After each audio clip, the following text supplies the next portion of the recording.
Hello everyone and welcome back to yet another Diecast review. Now this is going to be the last one for the week. And then next week I'm going to try to have 124 reviews. Well, I'm definitely going to have 124 reviews, but I'm going to try to have like custom 124s and stuff like that. So we'll see where the day goes or the week goes. But yeah, that's kind of the plan for next week. I'm going to try to get some new releases on the channel.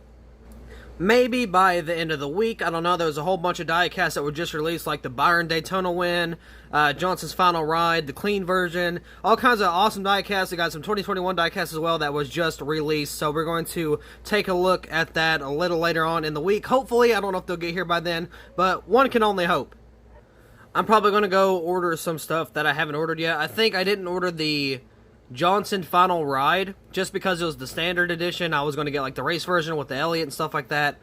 So let's see, I think the Zombie Skittles came out too for Kyle Busch. It's in the playoffs for whatever reason. But I got those on pre-order actually already. I got two of those coming, one for a custom and one for the collection. And for the stop motions, of course, because that is one pretty awesome diecast.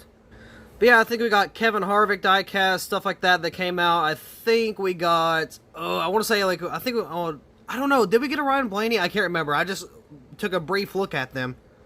Either way, I'm going to order them and we should review them on the channel either early next week, or not next week, but the coming up week we might have them at the end, or the week after that we might have them at the very beginning. But today we got a Dale Earnhardt Jr. diecast. It's going to be the 2014 Diet Mountain Dew. Now we got the, what year was this? 2013 I think? 2015, oh I'm sorry. So, we got a 2015 diecast as well. The same paint scheme, but it's on the old mold, and I might have to, well, not the old, but the PTC. It's either PTC or WLS. I want to say it's PTC, but I'm not for sure. So once we do that diecast review later on down the road, I will compare it to this diecast, how it's supposed to be done correctly. Now, of course, that's taking out any decal errors that Lionel may have with this diecast, but this is not going to be turned into anything. The 2015 will be turned into the Talladega race version. Yeah, I know, it is a very, very, very difficult day. That day was for Junior fans, because arguably he could have won that race. Of course, Joey Logano got the win. They had that controversy with Kevin Harvick possibly, wrecking on purpose. It did look like it, but I don't know for sure. I mean, we know how 2020 Martinsville went, so, I mean, it could have been. It could have been a repeat of that. I mean, to be fair, they do say history repeats itself, so I don't know. I don't know, but we are going to have a custom 164 of that, and I'm not going to sell that or anything. That's going to be just a collection thing. It's going to be like a personal collection thing. So, yeah, I need to actually get back onto the Bottom Bag Diecast eBay page. I graduated, so I'm good. I can do all kinds of customs and stuff. I literally have like 5 customs in my room. Or not customs, but I have 5 124s to turn into customs in my room, and I'm probably going to do that within 4 days. Plus a few 164s, so I am going to be busy. But anyway, let's go ahead and get into this diecast review.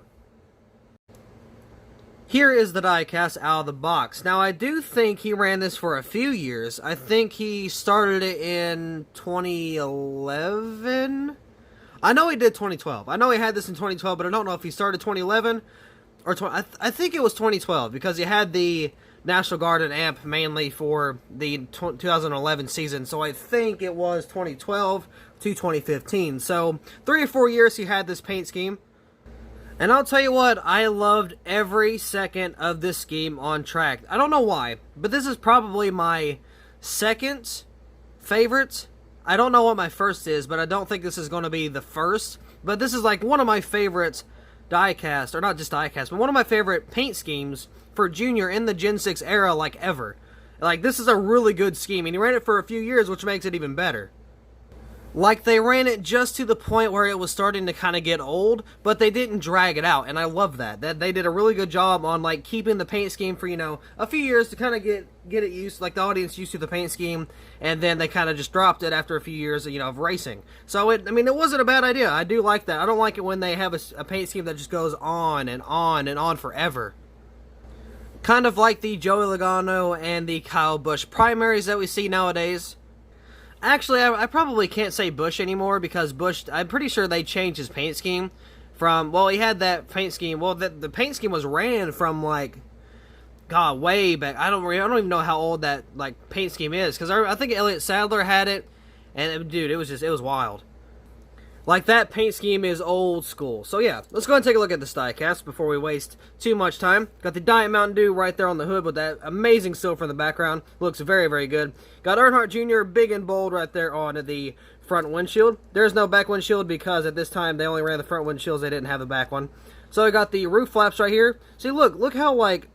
Okay, here's my... Okay, like, so let me get a... What am I trying to say? Let me get a 2020 diecast and show you the difference in the roof flaps. Alright, here's what I'm trying to say. So you see how, well, maybe. You see how, like, deep those cuts are for the roof flaps? That makes, like, decals kind of mess up.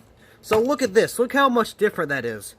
It's just a very small, like, engraved little square or rectangle into the roof. And it still works the same way. Look at the difference. Like, you can see how deep that's engraved. And then you have this right here, which is just slightly engraved. And it still looks amazing. They need to... This is what I was talking about, like, way back when, like, they started doing the, like, decal cracks on the roof. I'm telling you, they need to go back to a very slight indentation or a very slight carving into the roof. And then it'll make it look so much better because you won't have those cracked decals. But I don't know. I'm just saying, got Diet Mountain Dew right there behind that. Got National Guard, nationalguard.com right there on the deck lid. It's a little crooked, but, you know, not terrible. Let's see, the only Diet with Dew in it right there. So, got the SS, got the Valvoline, 88, Chevy bow tie, and the tail lights there. Of course, you got the exhaust pipes, which absolutely suck. I hate those. Got a black spoiler there as well. National Guard on the side, which I love this side. Oh, there's a paint chip. We'll get to that in a minute. But the side of this diecast was my favorite. Or not the diecast, but the paint scheme.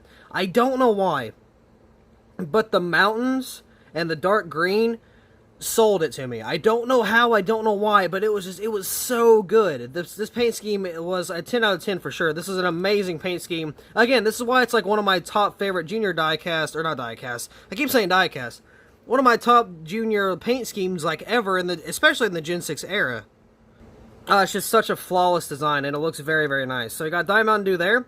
Valvoline, nothing else on the A post there, or the C post, my bad. Got the Dale Jr. right there. On the B post, we got some decal errors, that's nice. Hendrick Motorsports, Alta, there we go, Alta. Bosch, I don't know that one, and Mac Tools, and got Simons down there. Let's see, BeTheMatch.org right there on that little mountain right there. Of course, we got that freaking bullet hole taken out of the 88s, or one of the 8s. You know, it is what it is. I was thinking something was going to happen to this diecast, but... yeah, it had to be right smack on top of the 88. It couldn't have been anywhere else. But, you know, it is what it is. That's Lionel quality even back then. Well, actually, you know what? I'm not going to put that on Lionel. That looks more of like a chip. So, here's the thing. This thing's, what, freaking 5-6 years old? I'm not going to put that on Lionel. Actually, I'll scratch that. That's not going to be Lionel's fault this time. They're lucky. They're lucky. Just because it's an older diecast, they're lucky. They got a very smooth pass on that. So I got the NASCAR race car logo there. It's really hard to see because it's pixelated, just because it's older technology. So I got Sprint Cup Series, Mechanics Wear, Holley E5, Freescale, Edelbrock, Jegs, 3M, and Diecast brakes.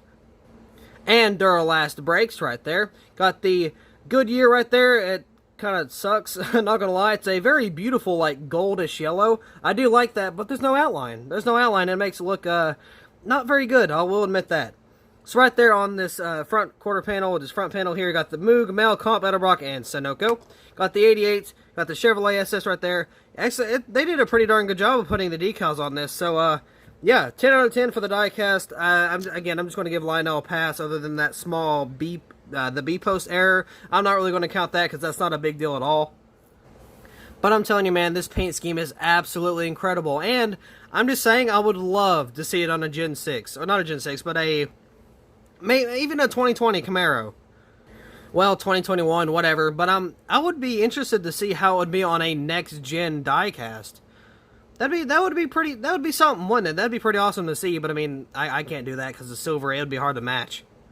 So unfortunately, that is off of the table. But still, this is a fantastic diecast. And with that being said, that'll be all for this diecast review. So thank you all so much for watching. I hope you all enjoyed. Enjoy your weekend, and I will see you in the next video.